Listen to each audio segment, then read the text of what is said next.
시험을 앞둔 전날 밤, 혹은 마감이 코앞인 프로젝트를 붙잡고 있을 때 갑자기 평소엔 보이지도 않던 책상 모서리의 먼지가 눈에 들어온 적 있으신가요? 갑자기 옷장을 뒤엎어 색깔별로 정리하고 싶거나 싱크대에 쌓인 설거지를 완벽하게 끝내야만 직성이 풀리는 그 기묘한 충동 말입니다. 많은 사람은 이를 두고 회피성 행동이라고 자책하곤 합니다. 공부하기 싫으니까 별짓을 다 하는구나 라고 말이죠. 하지만 심리학의 관점에서 보면 이건 단순한 도피가 아닙니다. 오히려 우리 마음이 스스로를 보호하기 위해 보내는 아주 강력한 긴급 구조 신호에 가깝습니다. 외부 환경이 감당하기 힘들 정도로 복잡해질 때 우리 뇌는 본능적으로 내가 즉각적으로 바꿀 수 있는 것을 찾아 나섭니다. 그것이 바로 내 눈앞에 쓰레기를 줍고 물건을 정렬하는 행위, 즉 청소입니다. 무질서가 주는 보이지 않는 공격, 시각적 소음. 우리는 흔히 방이 좀 어지러울 수도 있지라며 대수롭지 않게 넘기곤 합니다. 하지만 우리 뇌는 결코 대수롭지 않게 여기지 않습니다. 심리학 용어로 이를 시각적 소음이라고 부릅니다. 인간의 뇌는 끊임없이 주변 환경을 스캔합니다. 어질러진 방에 앉아 있을 때 우리 의식은 작업을 하고 있다고 생각하지만 무의식은 끊임없이 주변 물건들의 주의력을 빼앗깁니다. 저기 쌓인 종이는 뭐지? 저 옷은 언제 세탁하지? 저 물건은 원래 저기 두는 게 아닌데? 이런 자잘한 정보들이 뇌의 작업 기억, 워킹 메모리 용량을 갉아먹습니다. 마치 컴퓨터 배경화면에 수백 개의 아이콘이 깔려있고 백그라운드에서 수십 개의 프로그램이 돌아가고 있는 상태와 같습니다. 당연히 본체, 우리 마음은 느려지고 열이 발생할 수밖에 없습니다. 공간은 마음의 연장선이다. 심리학자들은 공간을 단순히 물리적인 장소로 보지 않습니다. 공간은 우리 자아의 확장된 영역입니다. 내가 머무는 방이 무질서하다는 것은 현재 내 내면의 질서가 무너졌음을 상징적인 지표가 되기도 하죠. 반대로 말하면 공간을 정리하는 행위는 내 흩어진 자아를 다시 한 곳으로 모으는 행위와 같습니다. 환경심리학의 연구에 따르면 지저분한 환경은 스트레스 호르몬인 코르티솔 수치를 높입니다. 특히 여성들의 경우 집안의 혼란도가 높을수록 우울감과 피로감을 더 강하게 느낀다는 연구 결과도 있죠.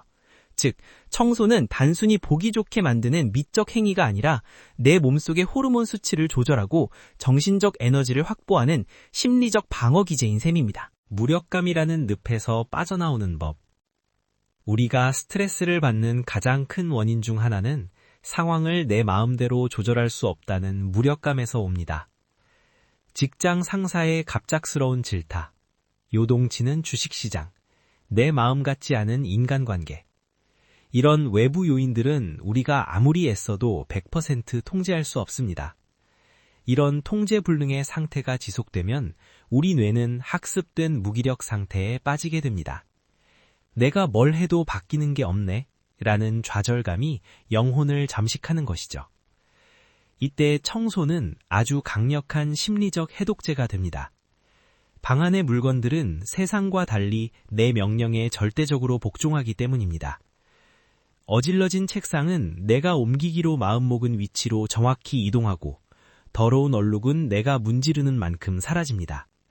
이 사소한 과정에서 우리 뇌는 내 손으로 세상을 변화시킬 수 있구나 라는 아주 원초적이고 강력한 통제감을 회복합니다. 청소는 세상에서 가장 쉬운 성공 경험이다. 심리학자 알버트 반두라가 강조한 자기 효능감이라는 개념이 있습니다. 어떤 일을 스스로 해낼 수 있다는 믿음을 뜻하는데요.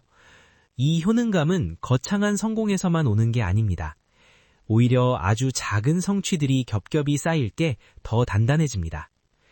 청소는 시작, 과정, 결과가 매우 짧고 명확한 프로젝트입니다. 5분 동안 책상을 치우기로 마음먹고 실제로 깨끗해진 책상을 마주하는 순간 우리는 하나의 프로젝트를 완벽하게 수행했다는 성취감을 얻습니다. 무기력에 빠진 사람에게 인생을 바꿔라 라고 말하는 것은 가혹하지만 양말 한 켤레를 개어라 라고 말하는 것은 가능합니다. 그리고 그 양말 한 켤레에서 시작된 작은 승리의 감각이 번져나가 결국 인생의 큰 문제에 맞설 용기를 만들어냅니다. 2. 즉각적인 피드백이 주는 뇌의 보상. 우리가 하는 대부분의 일은 보상이 늦게 나타납니다. 공부를 해도 성적은 한참 뒤에 나오고 운동을 해도 근육은 천천히 붙죠. 하지만 청소는 즉각적인 피드백을 줍니다. 걸레질 한 번에 바닥이 반짝이는 것을 보는 순간 우리 뇌의 보상 회로에서는 기분 좋은 신경 전달 물질인 도파민이 방출됩니다. 이 즉각적인 시각적 보상은 스트레스로 인해 낮아진 자존감을 순식간에 끌어올리는 효과가 있습니다. 지저분한 환경이 너는 네 주변조차 관리 못하는 사람이야 라는 부정적인 메시지를 끊임없이 던진다면, 정돈된 환경은 너는 네 삶을 충분히 돌볼 자격과 능력이 있는 사람이야 라는 긍정적인 자기 암시를 줍니다. 결국 방을 치우는 행위는 가구의 배치를 바꾸는 것이 아니라 나를 바라보는 관점을 바꾸는 행위인 셈입니다.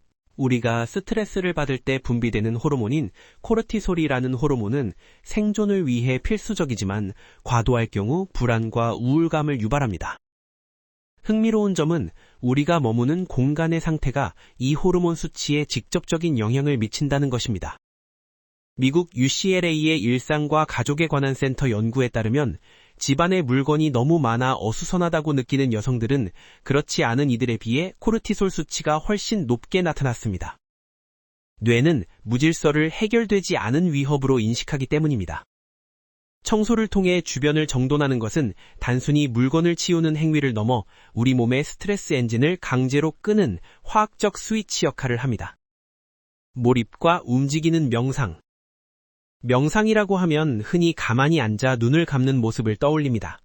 하지만 많은 사람에게 가만히 있는 것은 오히려 잡념을 키우는 고문이 되기도 하죠. 이때 청소는 훌륭한 움직이는 명상이 됩니다. 걸레질을 하거나 물건을 일정한 기준으로 분류하는 과정은 매우 단순하고 반복적입니다. 이런 반복적인 육체 활동은 우리 뇌를 몰입 상태로 유도합니다. 심리학자 미하이 칙센트미하이가 말한 이 몰입 상태에 들어가면 자아에 대한 과도한 걱정이나 미래에 대한 불안이 사라집니다.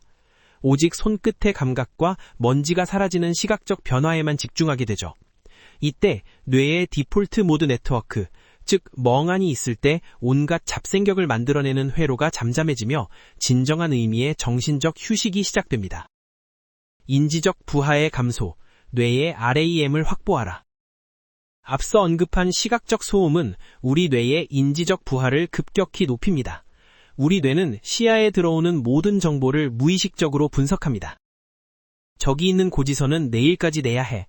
저 책은 읽다 말았는데 언제 다 읽지? 바닥에 머리카락이 거슬리네. 이런 자잘한 연산들이 뇌의 작업 기억 장치를 계속 점유하고 있으면 정작 중요한 결정을 내리거나 창의적인 생각을 할 에너지가 부족해집니다. 청소는 이 불필요한 연산들을 종료지키는 프로세스입니다. 깨끗해진 방에 앉았을 때 머릿속이 맑아지는 느낌을 받는 것은 실제로 뇌가 가용할 수 있는 에너지가 늘어났기 때문입니다. 즉, 방을 비우는 것은 생각할 수 있는 공간을 확보하는 것과 같습니다. 부끄러움이라는 장벽 허물기. 집은 가장 사적인 공간인 동시에 타인을 초대함으로써 사회적 관계가 심화되는 장소이기도 합니다. 하지만 방이 엉망일 때 우리는 무의식적으로 사회적 고립을 선택하게 됩니다. 누군가 갑자기 방문한다고 하면 가슴이 철렁 내려앉고 친구를 초대하고 싶어도 치우고 불러야지 라며 차일피일 미루게 되죠. 이런 상태가 지속되면 집은 휴식처가 아니라 나를 세상으로부터 격리하는 감옥이 되어버립니다. 청소를 통해 방을 정돈하는 것은 단순히 물건을 치우는 게 아니라 언제든 누구든 환영할 수 있다는 심리적 개방성을 회복하는 과정입니다. 내 공간이 부끄럽지 않다는 확신은 곧 나라는 사람을 보여주는 것이 두렵지 않다는 사회적 자신감으로 이어집니다. 공간의 여유가 마음의 여유를 만든다. 가족이나 룸메이트와 함께 사는 경우 주변 환경의 무질서는 대인관계 갈등의 가장 큰 원인이 됩니다. 환경심리학에서는 이를 공간적 스트레스라고 부릅니다.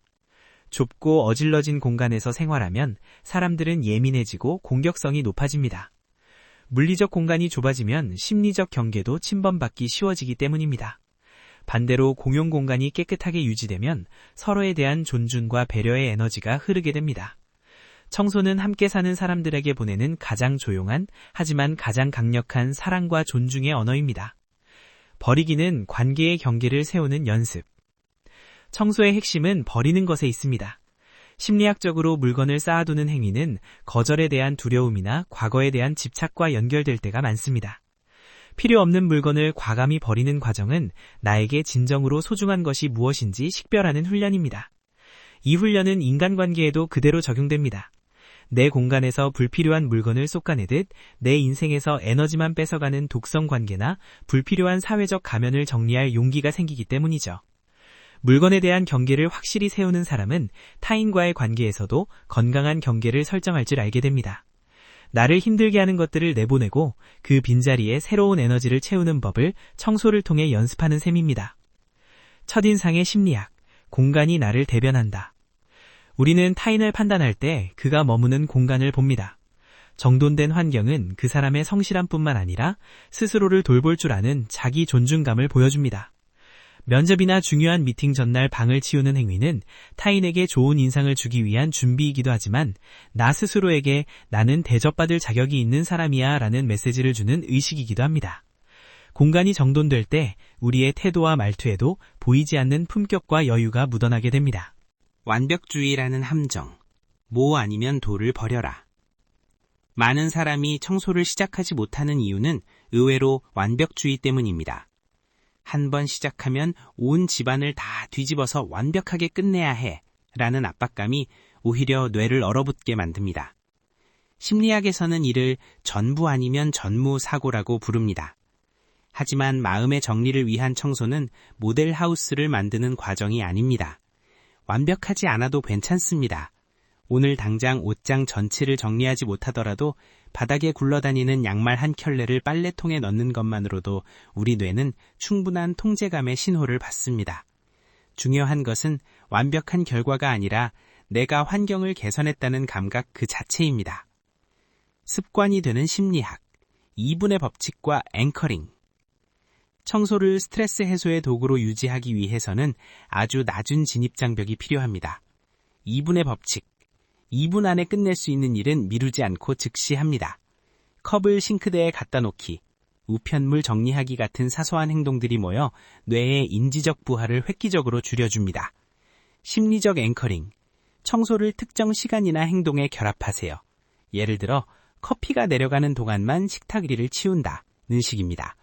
이렇게 하면 청소는 의지력을 소모하는 노동이 아니라 자연스러운 일상의 리듬이 됩니다. 결론. 방을 치우는 것은 나를 대접하는 일이다. 지금까지 우리는 청소가 어떻게 통제감을 회복시키고 뇌의 소음을 줄이며 인간관계의 자신감을 높이는지 살펴보았습니다. 결국 방을 치우는 행위는 나를 둘러싼 환경을 소중히 여기는 것이며 그 환경 속에 사는 나 자신을 귀하게 대접하는 일입니다. 방이 깨끗해졌을 때 마음이 정리되는 진짜 이유는 그 정돈된 공간이 우리에게 끊임없이 이렇게 속삭이기 때문입니다. 너는 지금 아주 잘 해내고 있어. 너의 삶은 네가 조절할 수 있는 안전한 곳이야. 어지러운 방 안에서 길을 잃은 기분이 든다면 오늘 딱 한 구역만, 아니 딱 물건 하나만 제자리에 놓아보세요. 그 작은 움직임이 당신의 복잡한 머릿속을 정리하고 다시 시작할 용기를 주는 가장 강력한 첫걸음이 될 것입니다.